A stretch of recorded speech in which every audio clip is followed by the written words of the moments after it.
I'm curious about that LED light therapy. Because I know so many people who spend so much bloody money buying these contraptions, whatever, and I don't know what to tell them. Does it actually work?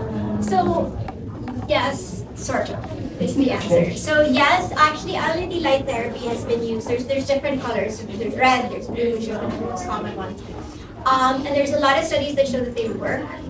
However, the big however there is, well, two howevers really. First is that it's one of those things, if you stop it, it stops working.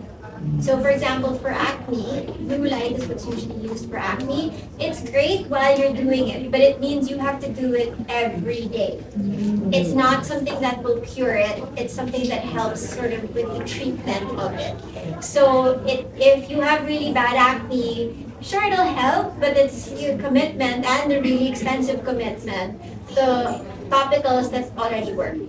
The other, however, is that for especially talking about pigmentation in Filipinos in deep skin of color, there have been studies that show that aside that while red light can help with aging, signs of aging, wrinkles, it might also trigger post-inflammatory hyperpigmentation. So you end up with dark marks from it.